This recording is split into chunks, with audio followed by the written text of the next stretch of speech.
digamos, un poquito más de un mes que nos queda por delante para culminar, ¿no? Este año 2025 estamos utilizando. ¿No? Casi al último, digamos, de la sesión del día de hoy, porque tenemos otras sesiones por delante, voy a ir comentando sobre todo algunas reuniones técnicas que hemos tenido, el profesional del primer nivel de atención en base, ¿no? a las actualizaciones que estoy muy segura que crea mucha expectativa, ¿no? sobre la 238, que en ese sentido, digamos, todavía se va a ir abordando progresivamente. ¿Sí? Voy a darles sobre todo esa actualización en la última parte.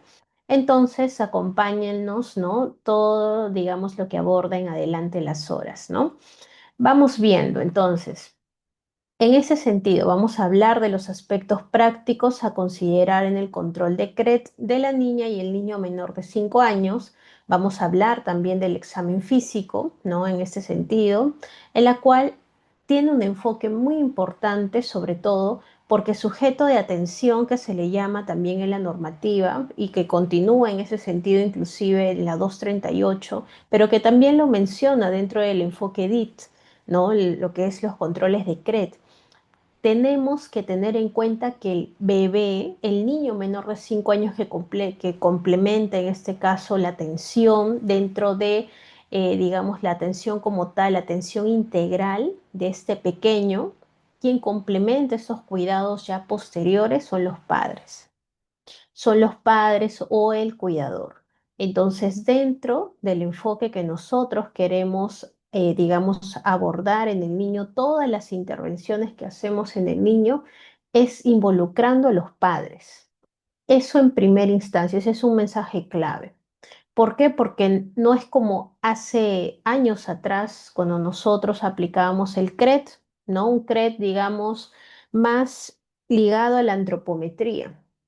¿No? Más ligado a la antropometría, peso talla, perímetro cefálico, dependiendo sea el caso, de repente algún tipo, ¿no? de consejería, dependiendo sea el problema de salud y o necesidad que tenga el pequeño, pero hay que tener en consideración que el crecimiento y desarrollo de hace años, pues es así, pero ahora no.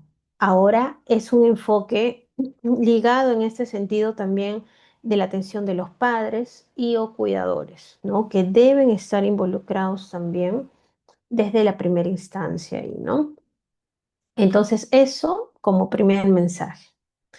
Y al momento de trabajar con ellos, sobre todo en antropometría, que sabemos que hay que tenerlo en cuenta, sobre todo de inicio, al momento de tallarlo, pesarlo, se necesita muchísimo el acompañamiento de esos cuidadores o padres de familia, ¿no?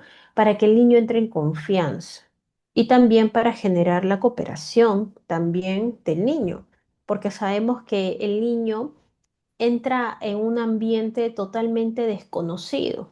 Nosotros también somos personas desconocidas para el niño y hay que crear ese ambiente o esa interrelación enfermero-paciente, en este caso con los pequeños, pero también con los padres, ¿no? Porque al tener en cuenta que el paciente, el pequeño, es sujeto de atención, ¿no? Propiamente dicho. También hay que saludarlo de primera instancia, hay que llamarlo siempre por su nombre, donde todavía existen creencias, mitos, que como es bebé, como es pequeñito, ¿no? No se va a dar cuenta de lo que nosotros le hablemos de repente, no se va a dar cuenta si nosotros le llamamos por su nombre o no.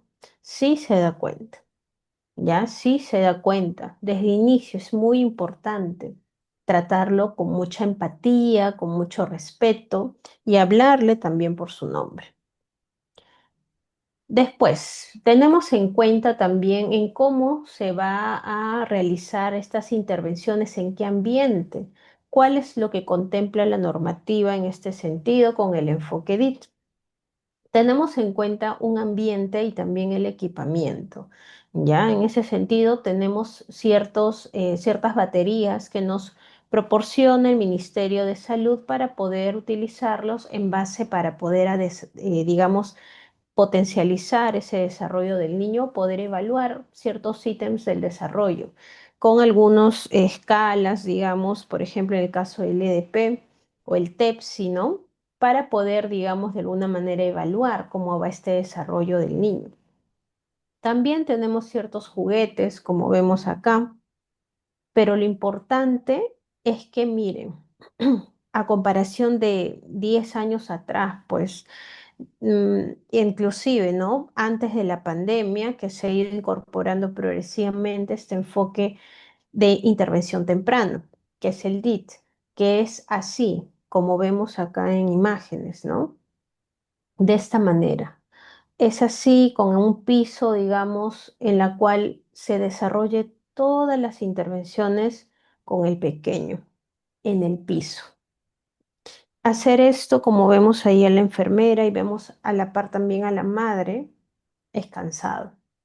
Es sumamente cansado porque no solamente atendemos a un pequeño, atendemos, según normativa 137, podemos atender hasta 45 minutos, ¿no? Pero justo que les comentaba también a mis chicos de pregrado, les comentaba, ¿no? Pero, y ellos me decían, licenciada, pero en la realidad sabemos pues que no tanto se respeta la normativa, ¿no? Porque hay más demanda de pacientes, ¿no? Y no podemos aplicar un 100%, licenciada, me decía la normativa, porque tenemos mucha cantidad de pacientes y ustedes saben que al aumentar la demanda que baja, la calidad. Y eso pasa, es una realidad en varios centros de salud.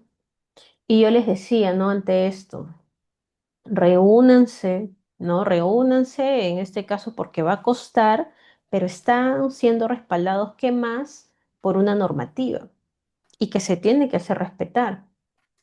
Entonces, mínimamente, digamos, lo que se debe de atender, digamos un máximo, ¿no?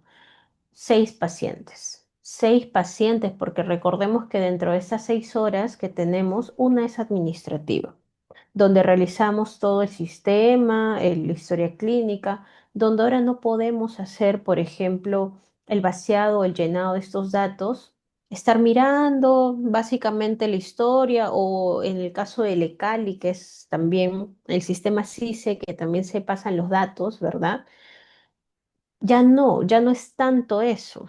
Ahora lo que se quiere con el enfoque EDIT es dedicación y tiempo para poder evaluar qué es lo que identificamos, digamos, en riesgo para el desarrollo, ¿no? La consejería, cómo se encuentra el niño en peso, en talla, si es acorde a su edad o no, si tiene riesgo de desnutrición, ¿no? Etcétera. Podemos identificar muchísimas cosas y lo realizamos como también con el camino del buen crecimiento, donde generamos acuerdos, donde en ese sentido podemos determinar y poder también a futuro evitar ciertas complicaciones en salud del pequeño, ciertas discapacidades, inclusive como en el caso de la displasia de cadera, entre otros que también vamos a ver.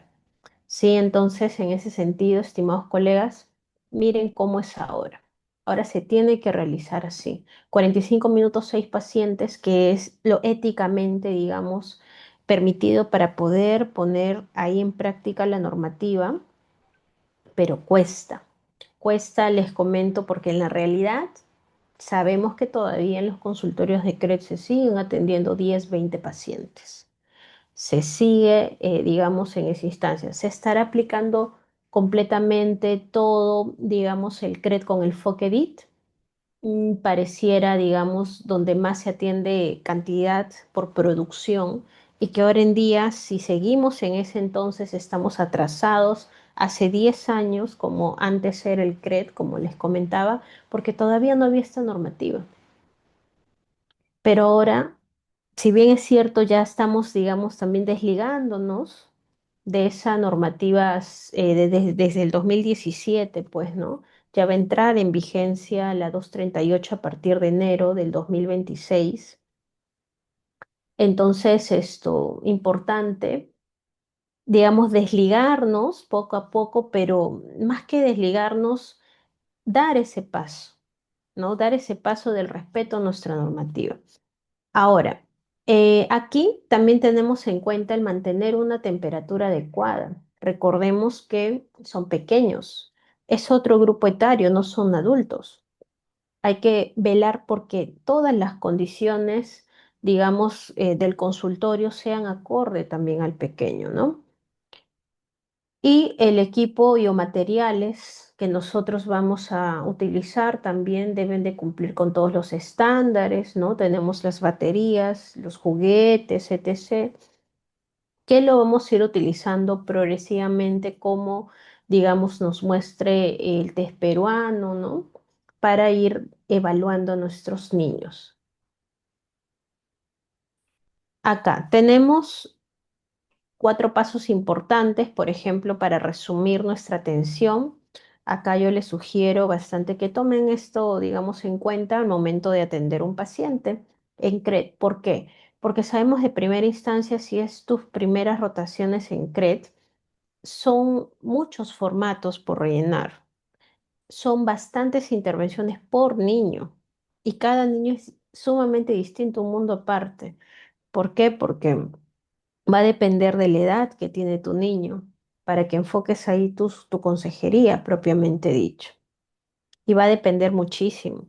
Entonces, si es le toca hemoglobina, alimentación complementaria, lactancia materno exclusiva, desparasitación o descarte de parásitos, suplementación con micronutrientes, sea hierro, es muy, muy amplio. Entonces, de primera instancia, hay que tener un orden en la atención. Esa es palabra clave. Uno, preparar los materiales, así como no solamente en CRED, sino en cualquier área de enfermería. Tenemos que tener un orden, tenemos que tener listos los materiales. ¿Qué quiere decir? Verificar. Si bien es cierto, los materiales son básicamente los mismos, entre comillas, va a depender qué vas tú a utilizar por cada edad, pero debes de velar porque, digamos, tengas esos materiales mínimos, porque tú no sabes dentro de tus historias que te han sacado, puedes tener niños de todas las edades, no solamente de una edad específica. Entonces debes de corroborar que no te falten recetas, pues que no te falte, digamos, no sé, que tus baterías estén en orden, porque a veces suele pasar que tú en la premura del tiempo estás buscando y no encuentras. Y tu cinta, digamos, para la medición, ¿no? Del perímetro cefálico no está, ¿no? Tu balanza está inoperativa. Todo eso, aunque sea el primer nivel de atención, cuenta, porque si no dilata más el tiempo. Debes de verificar en primera instancia todo. Después, solicitar el carnet. Ese carnet, ¿no? Hemos visto diferentes detalles con el carnet, sobre todo en el mantenimiento correcto. Hay que, de inicio, y si son bebés de recién nacido, 1, 2, 3 meses, educar a la madre que cuide ese carnet, que lo imique, ¿no? Que te lo dé de primera instancia también. DNI, en este caso, acta de nacimiento si es recién nacido, porque de inicio se apertura un cuadernillo de atención. Y ahí eso también debe estar lleno. Tu fuga en este sentido, si es que tiene SIS, ¿no? Porque si es pagante, solamente te van a sacar la historia clínica. Entonces, después el lavado de manos. Eso sí, no nos vamos a detener en eso porque sabemos los momentos, ¿no? Los 5 momentos y que es importante, pues una medida de bioseguridad para no tener, digamos, ningún tipo de complicaciones más adelante, ni hacia el niño ni hacia nosotros como profesionales. Punto 4, considerar que la niña o niño esté despierto. Y miren, esto lo dice la normativa. ¿Qué pasa? Que muchas veces los padres, igual suceden inmunizaciones, los padres dicen, licenciada, mejor así péselo, ¿no? Está dormidito, así péselo, licenciada. Mejor porque si lo despierto va a llorar, va a estar irritable. O vacúnelo así, licenciada, está dormidito. No es correcto, no es correcto. Porque como les comentaba de inicio, el niño tiene que ser partícipe de su atención. No porque, digamos, no se comunique verbalmente, no está siendo partícipe, está observando. Y créanme que está también siendo parte de esa experiencia. Y nosotros siempre debemos de comunicar al niño qué es lo que se le va a hacer también. Entonces, el lavado de manos acá de igual manera está, los pasos que ya conocemos, ¿no? Y acá en la atención directa ya hay un durante. El durante que nos dice, de inicio, saludar, presentarse, ¿no? Cordialmente a la madre, al padre, al cuidador, así como al niño también o niña manteniendo la empatía, ¿no? Y ya cuando nuestros pequeños los tenemos de diferentes meses, ¿no? Los diferentes meses que les vamos citando, ya los vamos conociendo, ¿verdad? Ya vamos creando ese ambiente de confianza. Siguiente, el personal de salud deberá respetar valores, idiomas, cultura del contexto familiar. A ver, ¿quién me comenta? Y hay una teorista de enfermería que ve todo, digamos, esa teoría intercultural, ¿no? El respeto por las culturas o por las diferentes culturas que existen digamos, en todos los países. ¿Cómo se llama? Marlene. Muy bien, excelente, excelente, muy bien, excelente. Entonces, de ese sentido, ¿no? Siguiente, tenemos en cuenta también explicar a la madre o padre sobre los procedimientos que se van a realizar para obtener su colaboración. Sí, hay que tenerlo en cuenta. El personal de salud también deberá observar a la niño o niño en búsqueda de algún signo de alarma, explorando a través de preguntas sencillas a la madre, padre, cuidador de la niña o niño sobre aspectos relacionados con su integridad física y o emocional. Recuerde también anticipar a la niña las acciones que se va a realizar, siempre explicando. Nuestro paciente directo directamente es el pequeño, es el niño, es el menor. Y cada cosa que nosotros vamos a realizar, cada intervención, cada actividad, tenemos que irle comentando al niño. Por supuesto, también a la madre, ¿no? Después, cuando la niña o niño llore, hay que animar a la madre o padre o cuidador, que puede ser el caso que los traigan también, que le acompañe para calmarlo. Hay que animar en ese sentido a que, digamos, se tomen un tiempo para que nuevamente baje los índices de repente de estrés, de ansiedad del niño, porque también se estresan. Y así no lo vamos a poder evaluar, ni siquiera tallar, pesar. ¿No? Seguramente nos ha pasado. Dejar de lado todo lo que nos molesta en la vida. En cada momento demostrar confianza a la madre y al niño, a ambos. Sabemos que nosotros como profesionales de la salud y absolutamente todas las personas tenemos problemas, como todos absolutamente, ¿no?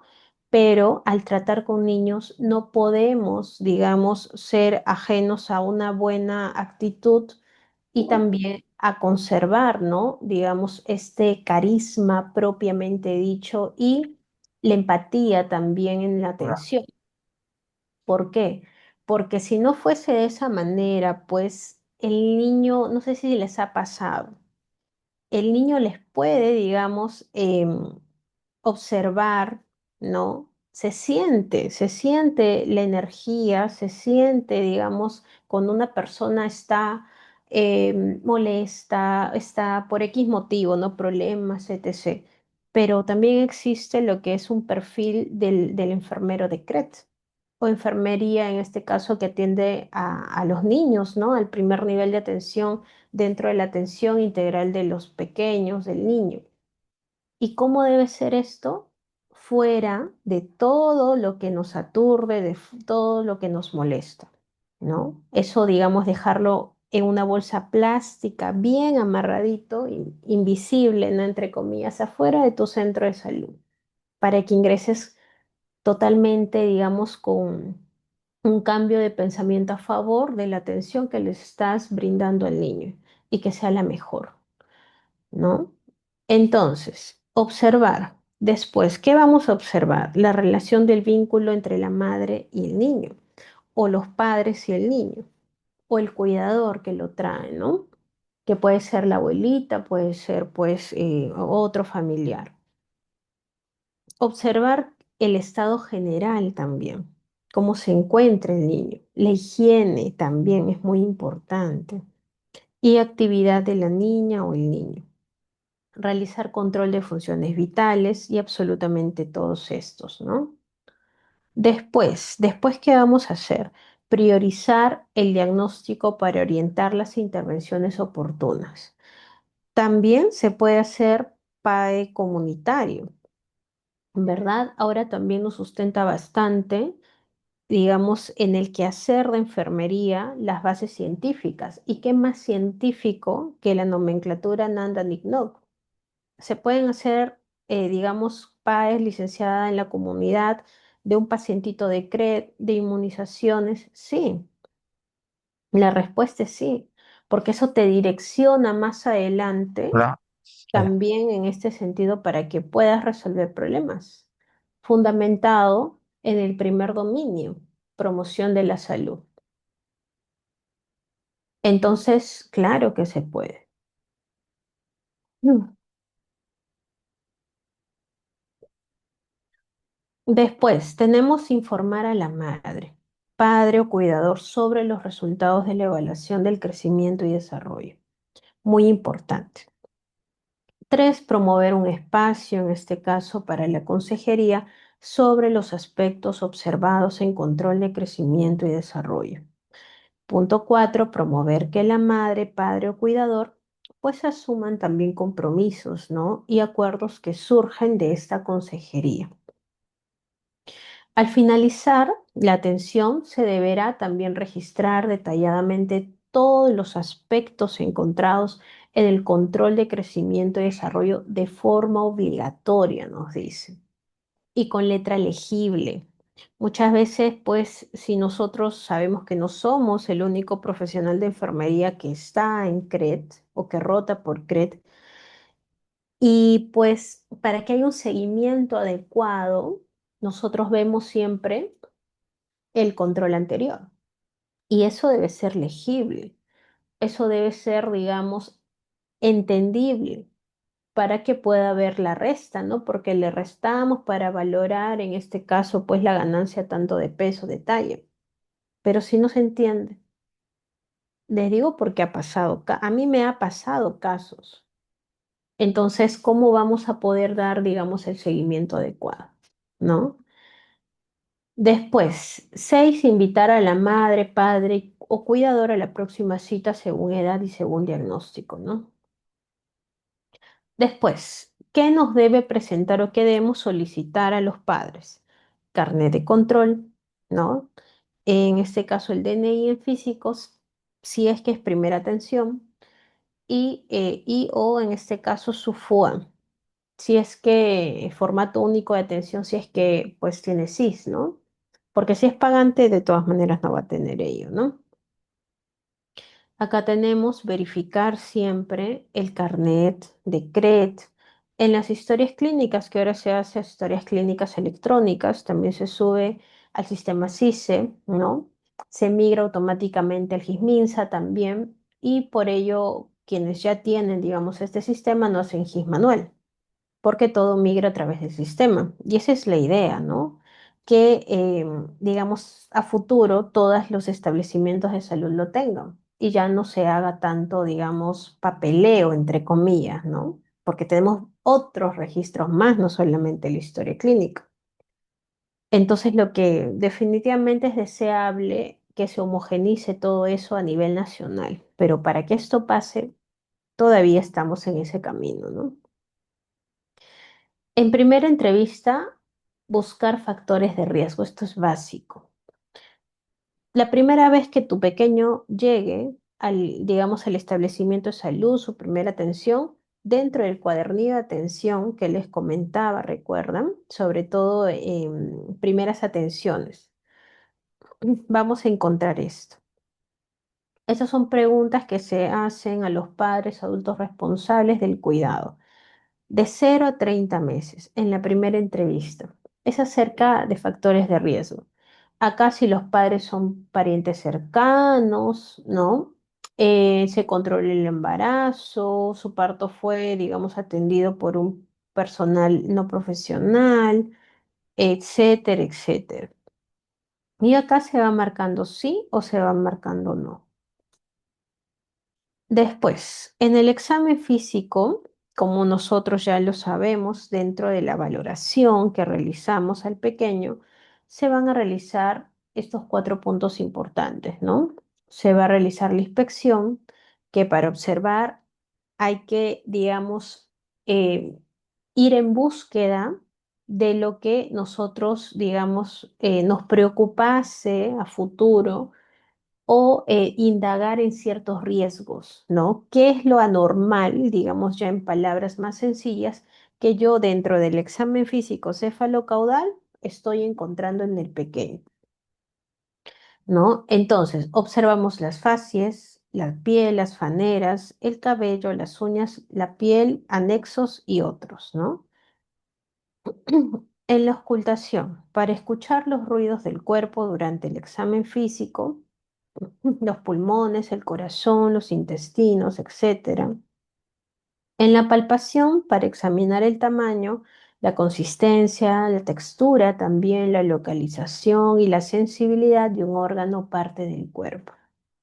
La percusión, también nosotros percutimos y consiste ello en dar golpecitos suaves en partes del cuerpo con los dedos para determinar tanto el tamaño, la consistencia y los bordes de los órganos corporales, ¿no? Y la presencia o ausencia de líquido en áreas del cuerpo. Y acá vamos a ir, por así decirlo, desmenuzando muy minuciosamente qué es lo que podríamos encontrar en el examen físico. Por ejemplo, tenemos cefalocaudal en la piel.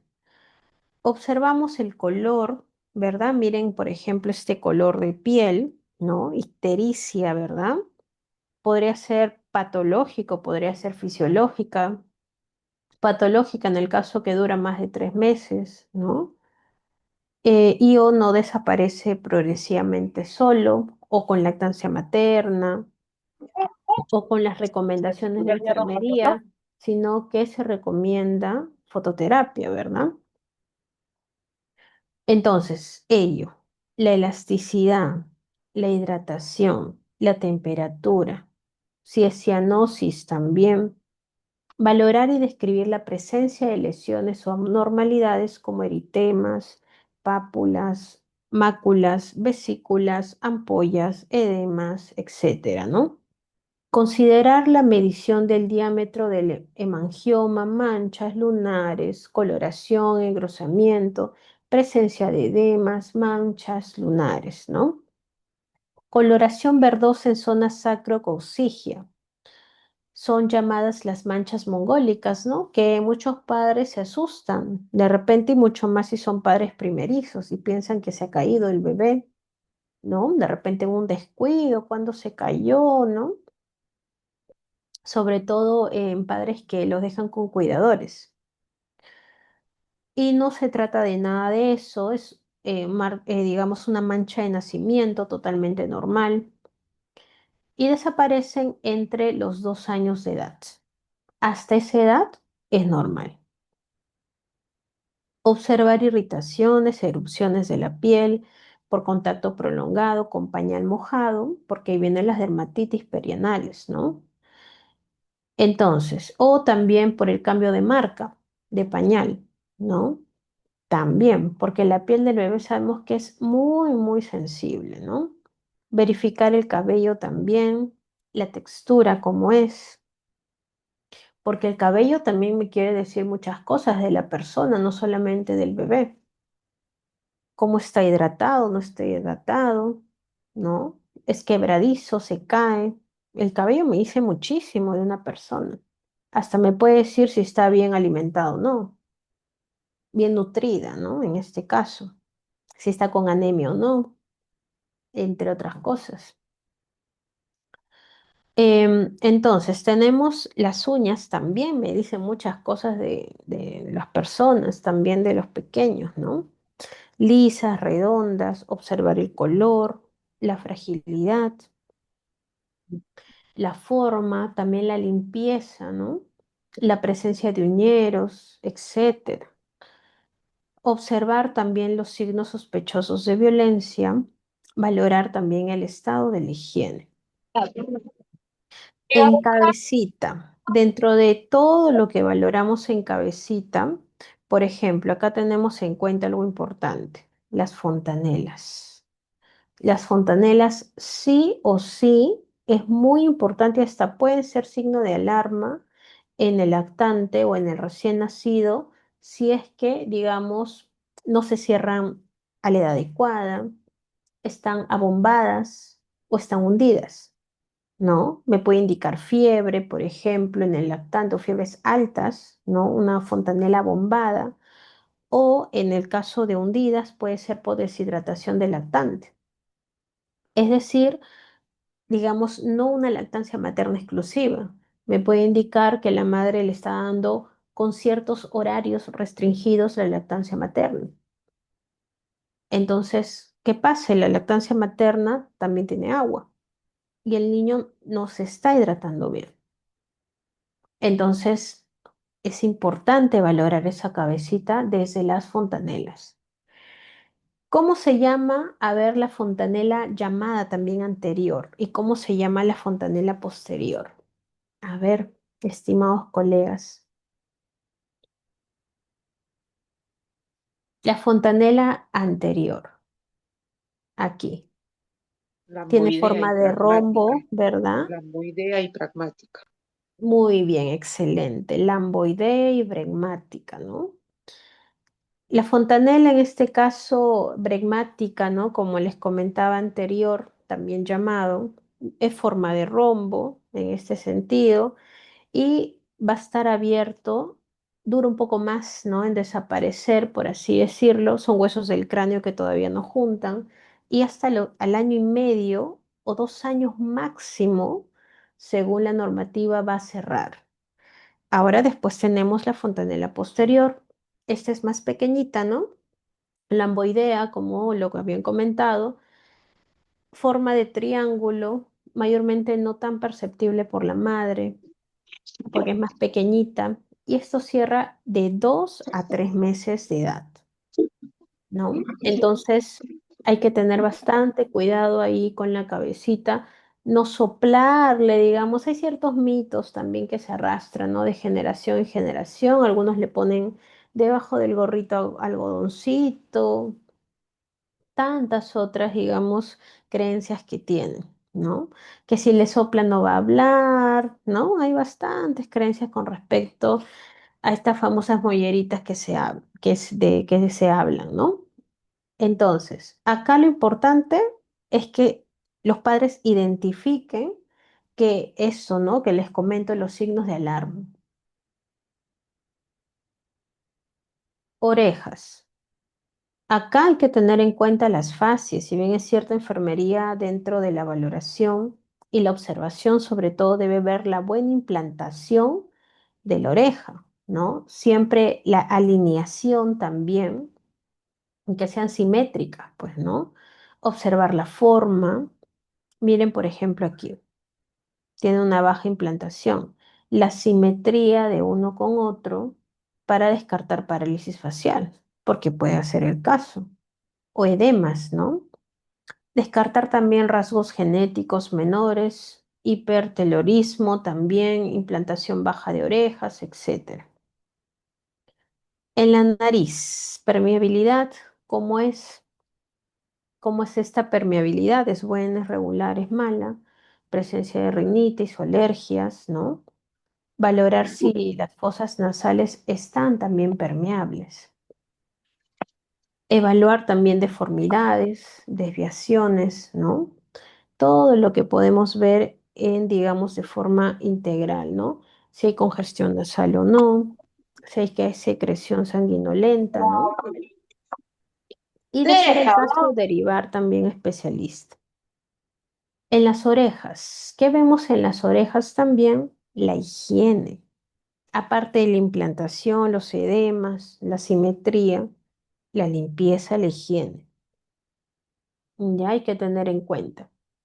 Y si hay otoscopio, que muchas veces no hay, pero si hubiese, si tú tienes ahí en tu consultorio de CRED, utilizarlo para evaluar qué cosa, el tímpano, el color, el brillo, el dolor o presencia de secreciones, ¿no?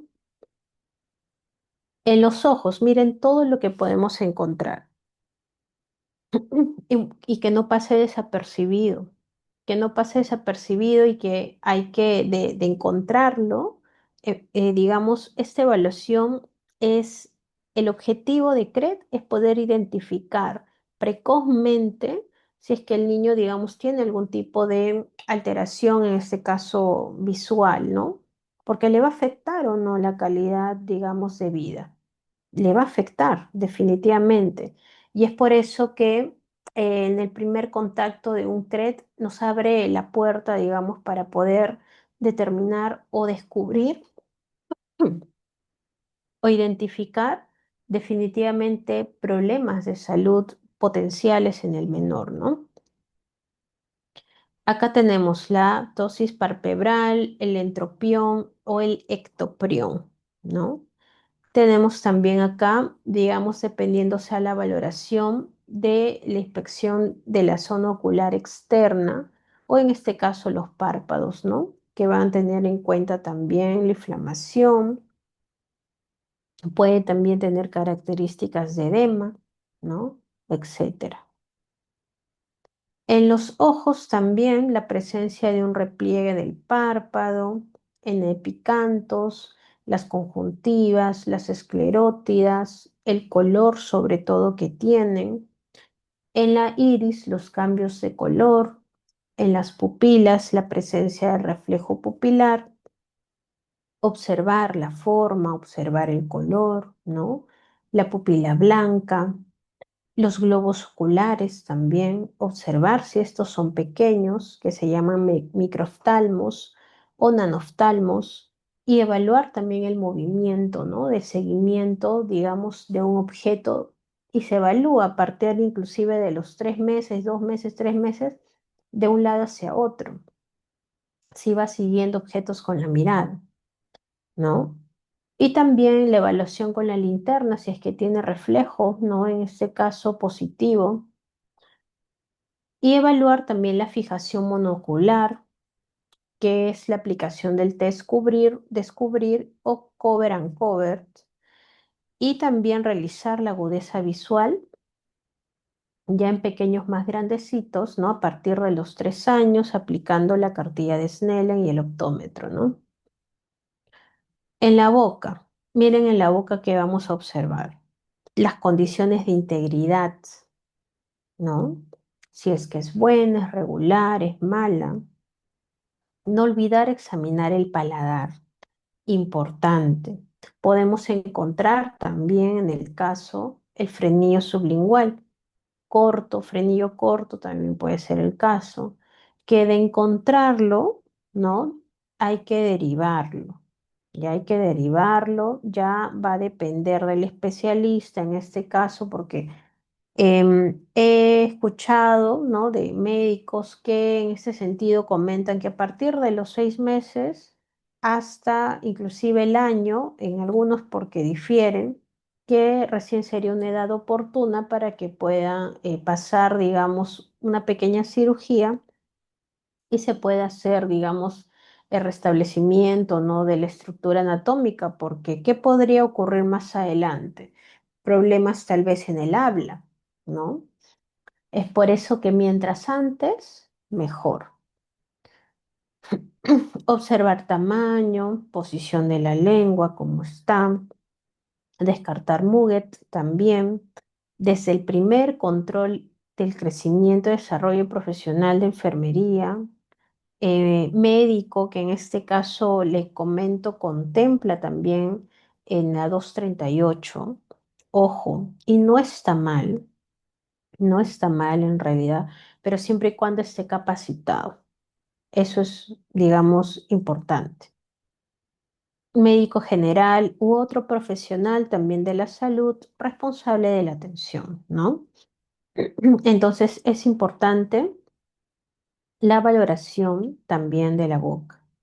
El cuello. En el cuello hay varios puntos importantes porque los padres, cuando los traen a los pequeños, sí les sienten, ¿no?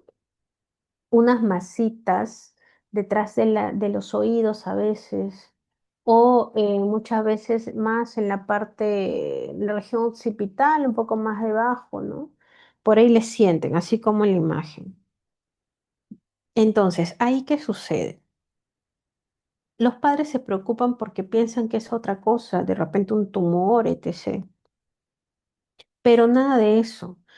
En ellos es muy usual, digamos, que estos ganglios linfáticos se inflamen. ¿Por qué? Porque o bien está haciendo un proceso inflamatorio y se va a enfermar, hay que indagar de repente si en casa han estado enfermos, etc. Y es muy probable que el niño también, o que esté pasando por un proceso viral, o que haya pasado tal vez, porque esto puede durar hasta 2, 3 semanas más, a pesar que ya se sanó, ¿no? Entonces es normal. Pero lo que no es normal es que aparte de esa masita, digamos, haya dolor. Lo que no es normal es que tenga bordes asimétricos. Lo que no es normal es que no se mueva, que esté duro, ¿no? En una zona específica. Y que aparte de esa masita, ¿no? Haya otros síntomas. Eso sí, no es normal. Es por eso que hay que saber identificar, ¿no? En el tórax, observar la expansibilidad también torácica, la frecuencia respiratoria al minuto, las características de los movimientos respiratorios, buscar el tiraje intercostal, inspeccionar también el agrandamiento de la glándula mamaria o presencia de secreciones lácteas, que acá yo he tenido un casito de una bebé, ¿no? Que lo llevó inclusive la mamá para endocrinología y era totalmente normal. Básicamente acá lo que restringió la doctora endocrinóloga, pediatra, eran los lácteos, porque sabía que en ese sentido, pues, a más adelante, no me refiero, también le restringió comidas, digamos, o productos derivados de la leche, ¿no? A futuro, porque en este caso ya consumía alimentos, ya tenía un año. Entonces, nada de quesos, nada de derivados, ¿no? De leche, ¿no? Porque según la endocrinóloga iba a tener, digamos, iba a ser más propensa a que pueda seguir creciendo, ¿no? Estas glándulas mamarias. Entonces era contraproducente y en ese sentido, pues se iba restringiendo esa parte e iba, digamos, manteniendo el tamaño que, entre comillas, era normal. Seguimiento con la especialista, etc., ¿no? Entonces, auscultar también ruidos normales y anormales cardíacos, los soplos y o respiratorios, si hay sibilantes, roncos, estertores, etcétera, ¿no? Observar la asimetría. En casos de cardiopatías, observar la presencia de cianosis distal, perioral, taquicardia, lactancia materna, entrecortada. De ser patología también derivar, ¿no? Derivar siempre, derivar.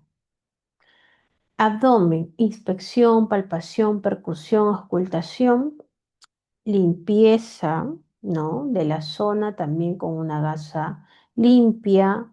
En este sentido, observar también el abdomen, la forma como está, la motilidad también de la pared abdominal. Inspeccionar también si hay un crecimiento del hígado. Ya hay que tener en cuenta.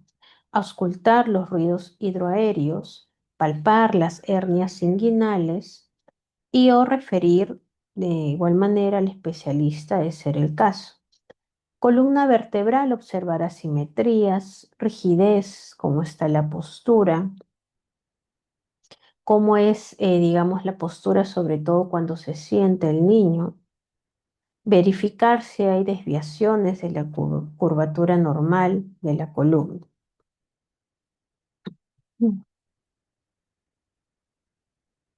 En el recién nacido, entonces, se debe evaluar la presencia de un bulto graso, ¿no?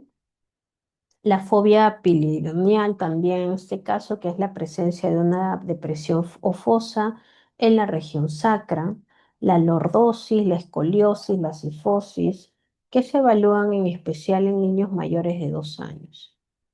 Extremidades. Acá, como ven, digamos acá, tener en cuenta una cruz, no digamos, tener en cuenta ahí que no se debe utilizar, ¿no? No se debe utilizar los andadores. Otra imagen que vemos acá son, miren, esos zapatitos rectos. No se debe utilizar. ¿Por qué? Porque en ese sentido retrasa. En vez de, digamos, uno piensa, los padres piensan, creen que va a ayudar o favorece a que los niños caminen más rápido. Totalmente falso. El andador tiene muchísimos más riesgos y ningún beneficio en realidad. Más lo hacen por practicidad. Porque ¿quién ayuda? A los padres o a la madre. Y yo siempre les digo eso a las mamás, ¿no? Siempre en el buen sentido de la palabra, ¿no? Le digo, ¿a quién ayuda más eso que digamos que al pequeño? A la mamá, porque a la mamá le deja cocinar, no sé o no señorito, le deja cocinar, le deja hacer sus cositas, ¿no? Pero a futuro tu niño va a tener problemas si es que sigue usando su andador. ¿Por qué? Va a caminar de puntitas. Porque camina de puntitas, las rueditas le llevan por donde quieren el andador. No está ejerciendo, digamos, esa marcha adecuada de pisar con toda la planta. Eso es uno. Dos, las piernitas van a desarrollarse mal formadas, en forma arqueada, porque el calzoncito que tiene incorporado el andador es muy ancho. Y así no caminamos nosotros, digamos, ya en la vida real, ¿no? Tan separadas las piernas.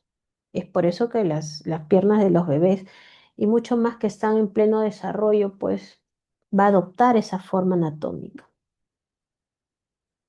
Y bueno, otro sería que hay riesgo de caídas, porque el peso del bebé puede ganar, ¿no? Y puede esto dar vueltas y en ese sentido, pues tener accidentes muy graves. Mucho cuidado, ¿no? Mucho cuidado en esa instancia. Y otro, lo más importante, es que este andador, si se dan cuenta, les da una protección a los niños fantasma, ¿no? Alrededor. Porque cuando el niño ya camine realmente, ya a partir del año, cerca al año, va a pensar el niño que sigue teniendo esta protección invisible y se va a chocar con todo, ¿no? Se va a golpear con todo, porque no ha desarrollado, ¿no? Esa parte importante de los riesgos que hay alrededor, como sí lo hacen cuando caminan, digamos, después de un gateo, como sí lo hacen cuando ellos sentados se paran solos, se agarran de los muebles, se agarran de un corralito, que eso sí puede ser recomendado y en este caso pues van a ir caminando digamos, con su propia autonomía, decisión donde quieren ir, lo que quieren coger. En cambio, los andadores, como les comento, para nada son recomendados, para nada. En realidad es algo que debemos de transmitir, ¿no? A los padres. Con respecto a los zapatitos así como vemos acá planos, no se debe utilizar en los niños. De la igual manera, ¿no? De igual manera. ¿Por qué? Porque esos piecitos están en pleno desarrollo y a los 2 años se hace descarte pie plano. ¿Qué sale en los descartes pie plano? Sale justamente ese problema, ¿no? ¿Por qué? Porque les ponen zapatitos. Yo sé, los zapatitos son muy bonitos de los bebés, ¿no? Que salen modelitos, etc. Pero a los 6 meses, 7 meses, 8 meses, digamos, sobre todo de 8, 9, 10 meses, cuando ya desde el gateo ya se quieren impulsar y pararse. Ponerles zapatitos retrasa, digamos, esta formación de su arco de pie, ¿ya? Entonces hay que tener en cuenta ello. no se pone zapato. El niño desarrolla mejor su arco de pie descalzo. Así lo desarrolla mejor. O con medias, ¿no? Pero en el piso, ya sabemos en qué pisito. O sea, no me refiero que te camine descalzo en la casa, ¿no? En esos pisitos que les comentaba. Ya, entonces de esa manera. Ya cuando ya camine bien, solo, a partir del año 3 meses, año 2, ya ahí sí, pero que no sean esos zapatos, que sean los zapatos que tengan una almohadilla, ¿no? En este caso, en la parte del arco del pie, para que respete anatómicamente esa forma y pues no se canse, porque más adelante pues pueden tener problemas para caminar, se cansan, se tropiezan, etc., ¿no? En extremidades, miren, la importancia de poder valorar adecuadamente a nuestros niños. Podemos descartar displasia de cadera, ¿no? Esto se puede descartar. Ahora, digamos, lo que manda no son los pliegues, ¿ah? No son los pliegues. Vemos pliegues asimétricos muchas veces. Pero si a un Barlow, a un Ortolani es positivo, digamos, o sea, si hay clic, suena cuando le hacemos los masajes de aducción y abducción, pues sería un indicador para referir a un especialista, ¿no? El flujo es enfermería, medicina general, pediatría. ¿Para qué? Para que le manden un examen seguramente, pues, ¿no? De cadera, una ayuda de apoyo al diagnóstico y seguramente, pues, saldría ahí en esos rayos X displasia de cadera. O también hay otra maniobra, en este caso que se juntan las dos rodillas hacia el tórax del pequeño lo más posible y al alinearlo, ¿no? Se va a ver de esta manera. Una, digamos, una rodilla más arriba que la otra, asimetría, ¿no? Entonces, en este caso, también, también se puede referir a especialistas. De repente dudamos con la maniobra, aunque es muy, digamos, asertivo, ¿ah? Pero siempre y cuando lo sabemos hacer bien. Ese clic, ese famoso sonido como conejito, no es normal. No es normal. Y hay que enseñarle a la madre también cómo se hace. Acá tenemos lo que les comentaba, se llama signo de Galeazzi.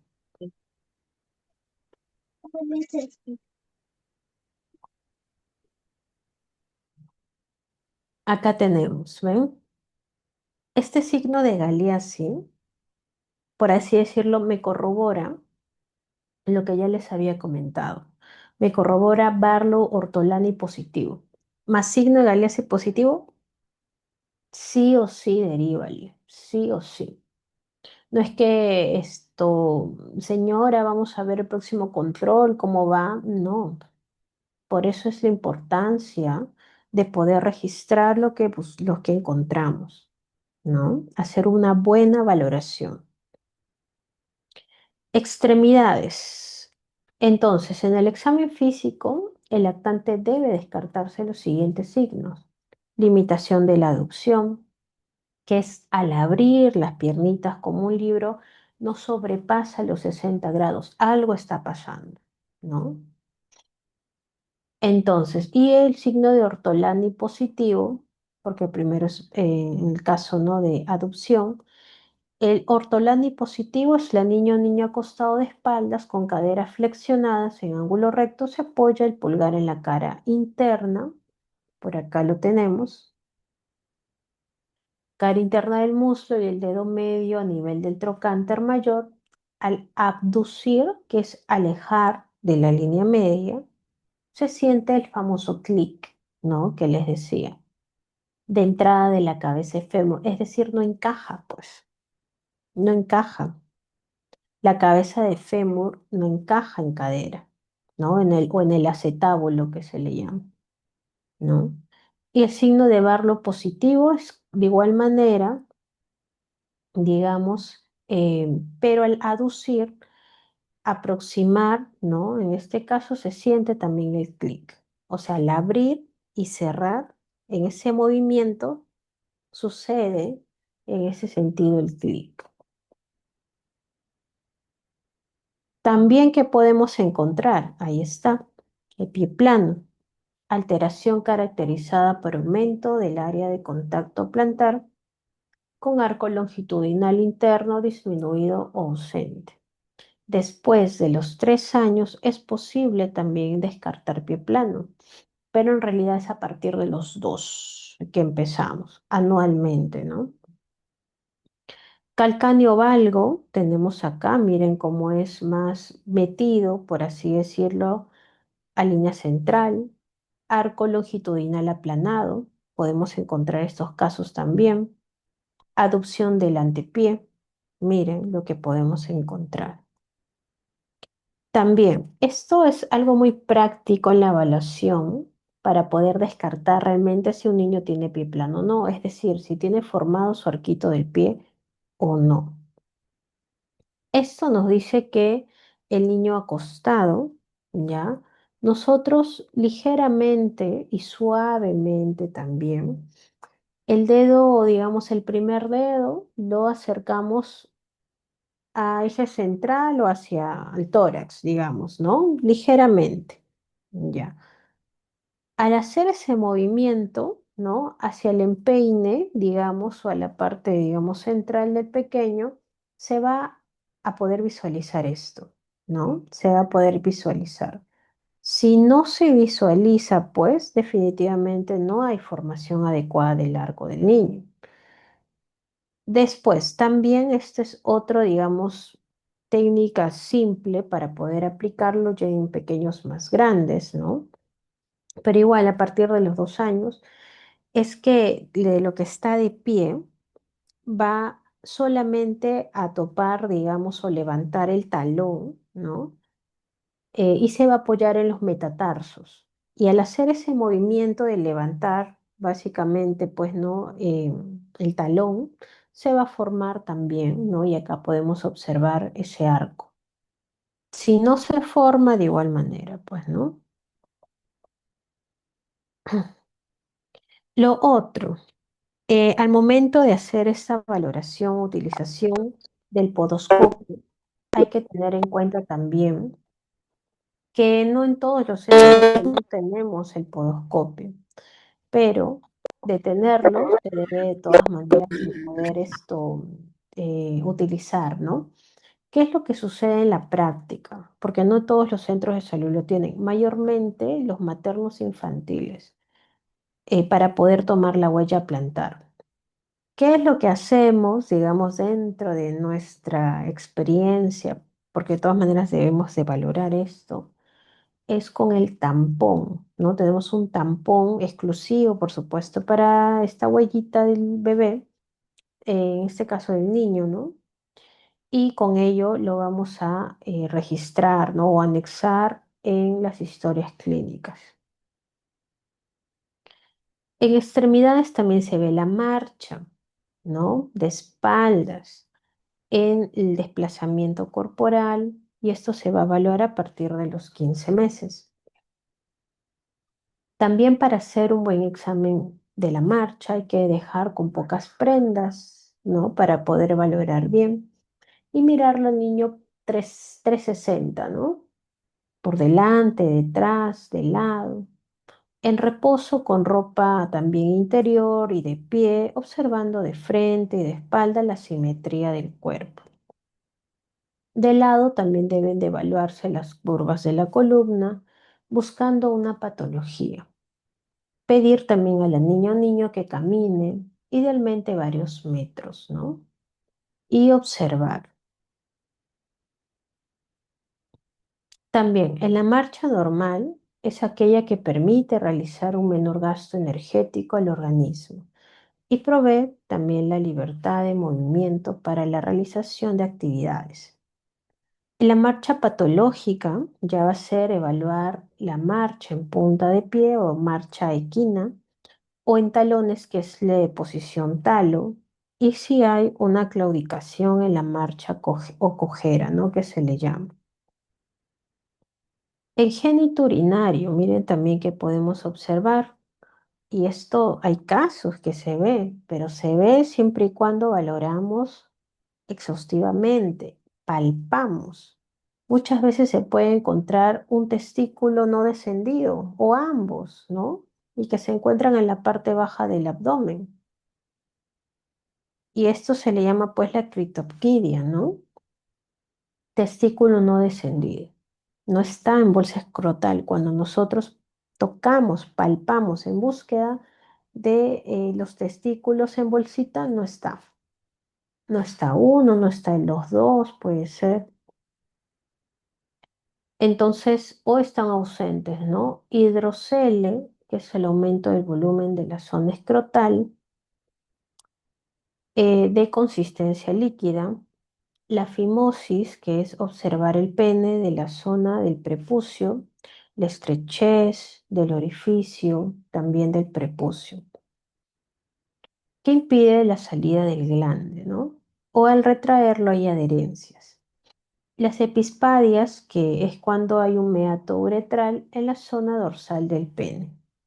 La hipospadia, que hay meato uretral debajo de la punta del pene.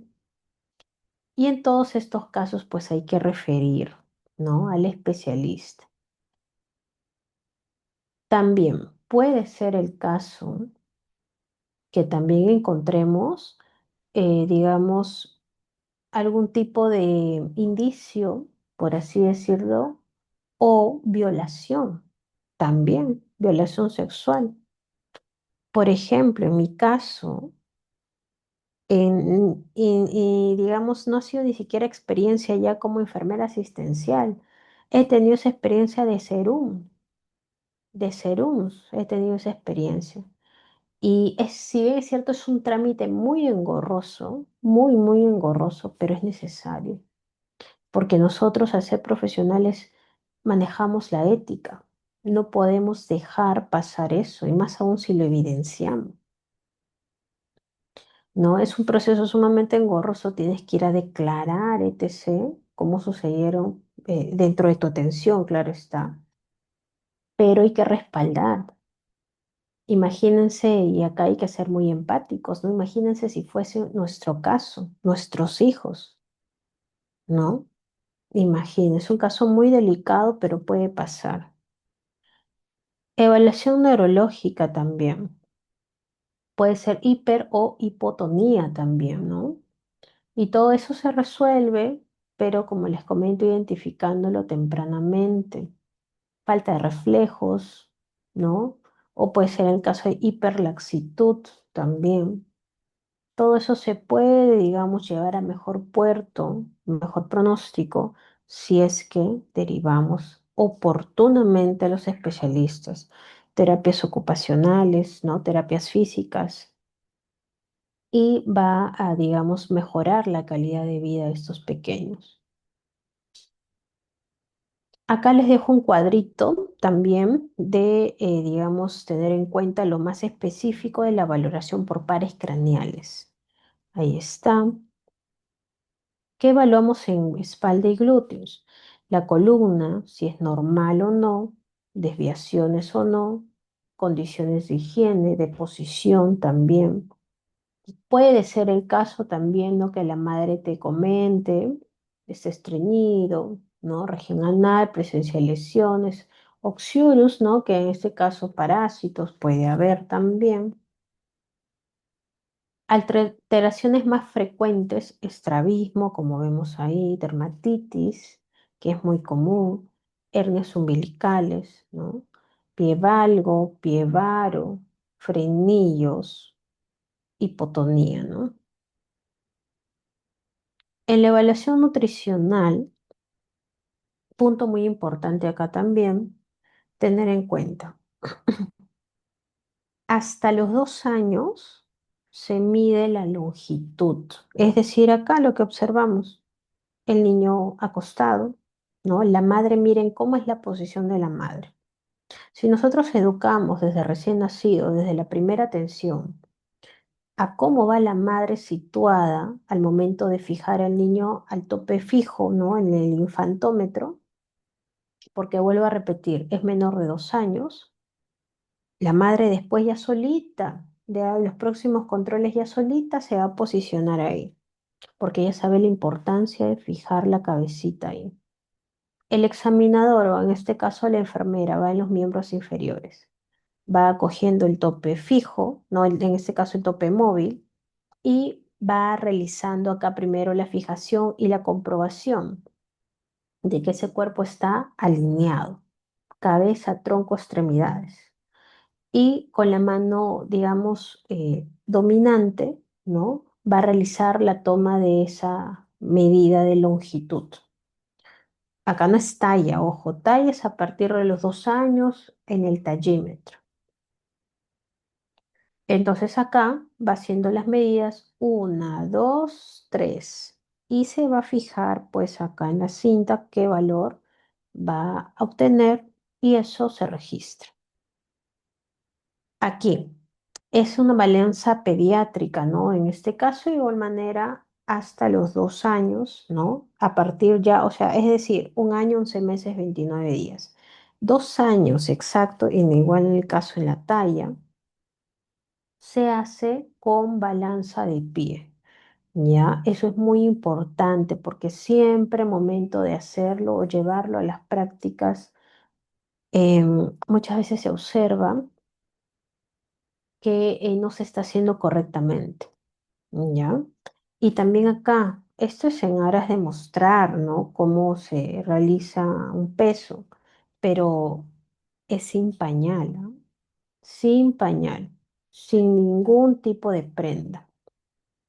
Algo sumamente rápido, ¿no? Y después ya se va a poner el pañalito, ¿no? Para poder realizar la medida de la longitud.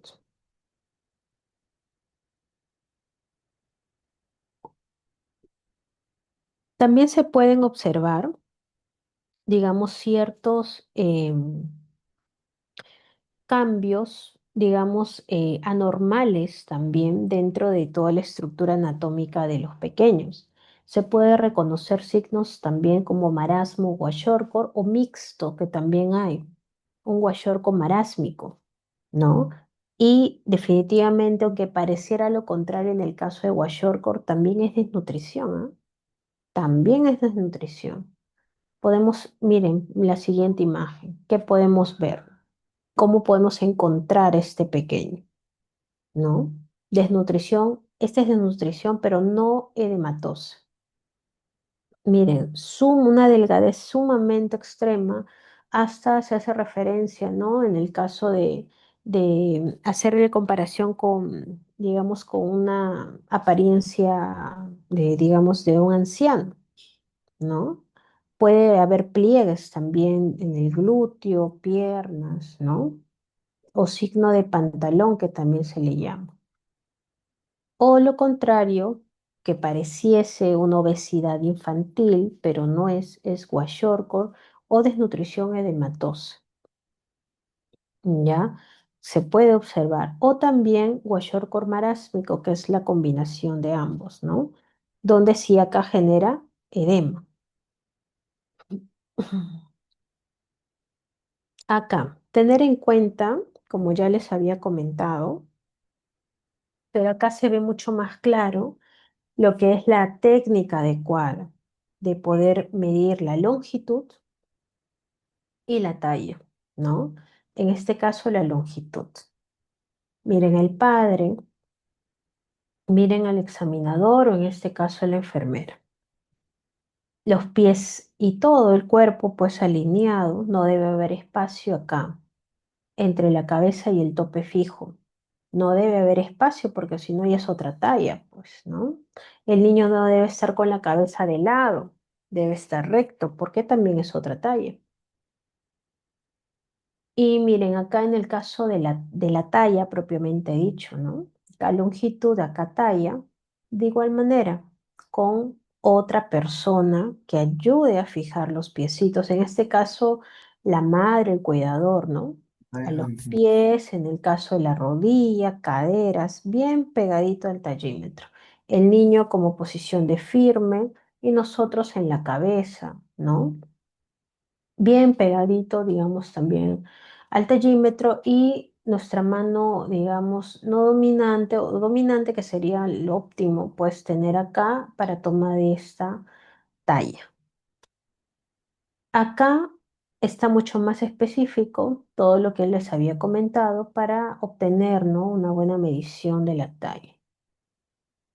Y esto se le llama la posición de la cabeza o plano de Frankfurt, que se debe de formar un ángulo de 90 grados, miren como pueden observar acá, con los ojos, ¿no?, alineados a los oídos, fijado al tallímetro, y acá se puede comprobar, digamos, que lo estamos haciendo bien.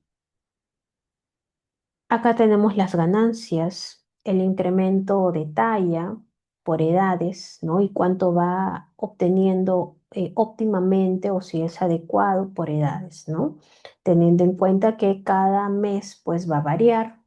Esa es la importancia que te le traiga los controles mensuales o en su cita, ¿no?, que nosotros determinemos.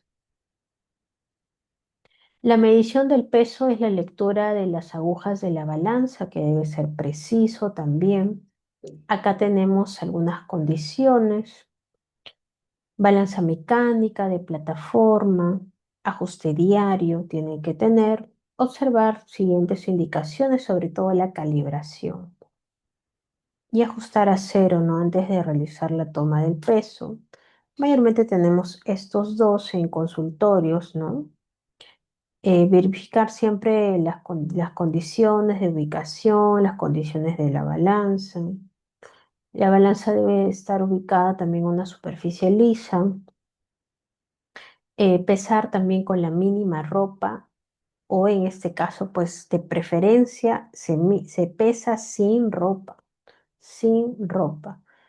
Y deslizar, digamos, la pesa mayor correspondiente a kilogramos hacia la derecha hasta que el extremo común de ambas varillas no se mueva, o en ese sentido que es digital, simplemente colocar al niño, distraerlo, digamos, un poco y para evitar que se mueva, ¿no? Y centrarlo bien, sobre todo. Acá tenemos la ganancia de peso por edades, gramos por día inclusive y por mes. El perímetro cefálico también es muy importante porque puede determinar, y en el caso también acompañado con la valoración de las fontanelas, me puede verificar o me puede, digamos, dar a pensar, ¿no?, que algo está pasando en el niño. Más aún, no cierra fontanelas a edad adecuada. Y el perímetro cefálico gana más de lo adecuado, gana, es decir, mensual no es normal que un niño gane 3 centímetros, 4 centímetros, no es normal. Entonces, sumado a la, digamos, a la falta de cierre adecuado de las fontanelas, me puede referir o microcefalia, si cierra antes tal vez, o macrocefalia, ¿no? Entonces hay que valorar muy bien a nuestros pequeños. En el caso de la medición, siempre se hace pues sobre las cejas, como vemos acá, sobre el oído, en la parte del occipucio occipital, tocando la parte más prominente, sin realizar un ajuste, digamos, un demasiado ajuste. Es básicamente pasarlo por detrás y verificar cuánto es que se va a tener esta medida, ¿no? Sin hacer, digamos, una presión muy brusca. Y el seguimiento es muy importante, ya ver de control a control. Acá está de igual manera el procedimiento de medición de perímetro cefálico, como les comentaba, que también puede ser el caso que determinemos caput succedaneum o cefalohematoma, ¿no? Al momento que les comentaba, sobre todo en la valoración de recién nacido, se puede evidenciar ello. Y acá, dentro de la lectura de perímetro cefálico, tenemos en cuenta acá, de igual manera como les comentaba, esto de la medición del perímetro cefálico en práctica, por ejemplo, lo realizamos hasta los 3 años. Es muy importante. Después de esto, ¿por qué ella no licenciada? No digo que esté mal, sino que inclusive en el mismo sistema te lo solicita. Pero más adelante, digamos, ya han cerrado fontanelas, ya se minimizan los riesgos, ¿no? A no ser que bajo criterio, ¿no? Encontremos algo anormal, no hay ningún problema.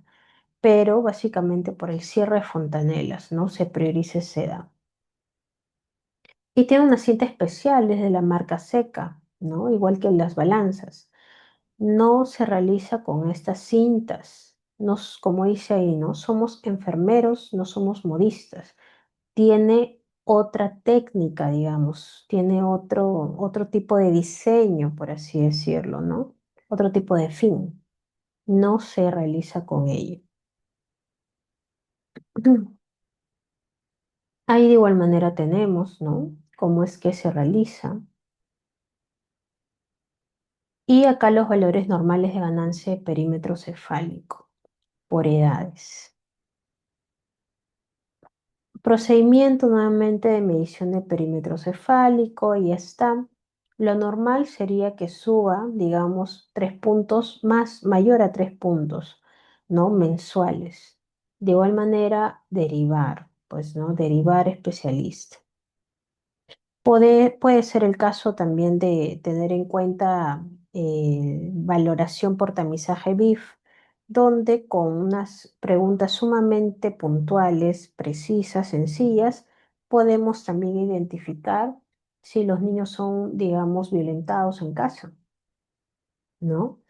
Y de ser el caso, tenemos que informar a quién, Defensoría, en este caso la de MUNA, entre otras autoridades, ¿no?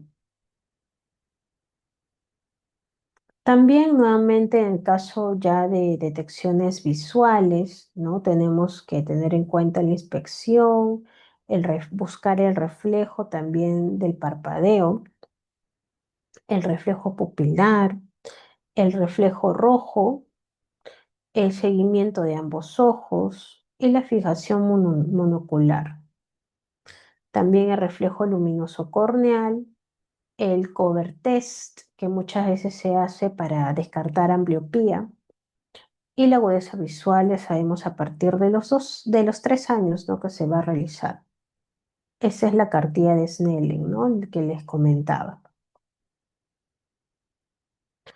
Acá tenemos nuevamente la cartilla de Snelling, muchas veces que se realiza los materiales, ¿no? Que se lleva a cabo para realizar esta valoración de la agudeza visual. ¿Y qué se puede en ese sentido determinar o identificar? Deficiencia auditiva congénita, pérdida auditiva. Puede ser deficiencia auditiva moderada y o severa. También algunas recomendaciones en el caso de salud bucal en cada control. Como sabemos, independientemente de cuándo le salen los primeros dientes, que primero salen los incisivos, ¿verdad? Centrales, a partir de los 5, 6 meses, algunos 7 o algunos 8, va a depender de a qué edad le salieron los primeros dientes a los padres. Se debe derivar cuando ya hay dientes, si bien es cierto la consejería cambie, pero ya debe ser con pasta dental, ¿no? Toda esa consejería definitivamente lo va a dar odontología. Ya le va a recomendar que use pasta dental de cantidad de un granito de arroz, porque ya, digamos, la limpieza con gasita, ¿verdad? Con agüita tibia en forma circular, ya no. Ahí cuando aparecen los dientes ya no es suficiente. Mm.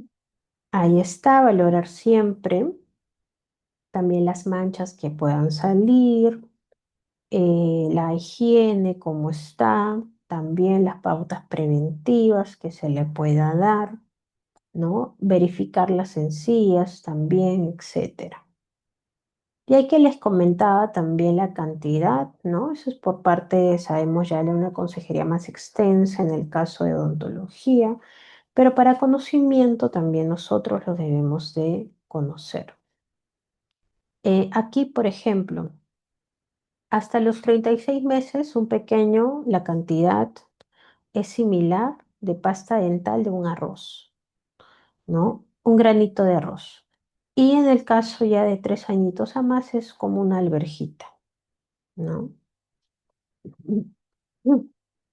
Entonces, en todo este proceso, ¿no? Que es muy dinámico, como hemos visto, algunas actividades nomás en esta primera clase, la periodicidad que todavía se maneja, ¿no? Y eso quiero recalcar hasta diciembre, es esta, ¿no? Recién nacido, una vez por semana, a partir de 48 horas de nacido. 1 a 11 meses, sabemos una vez por mes, de 12 a 23 meses, una vez cada 2 meses, y de 24 a 59 meses cada 3 meses, ¿no? Realizamos también evaluaciones del desarrollo, el test peruano que lo utilizamos o el TPED que lo realizamos o se realiza desde 1 hasta 30 meses, el EDP de 0 a 24 meses y el TEPSI de 2 a 5 años.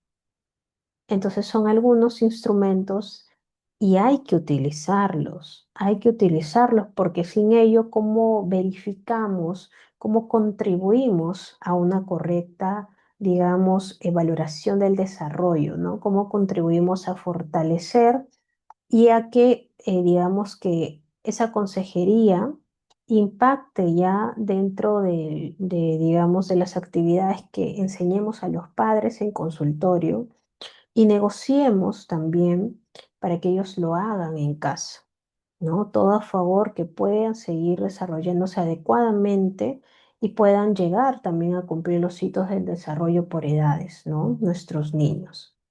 Muchas gracias, entonces, estimados colegas. No sé si hay alguna duda, alguna consulta.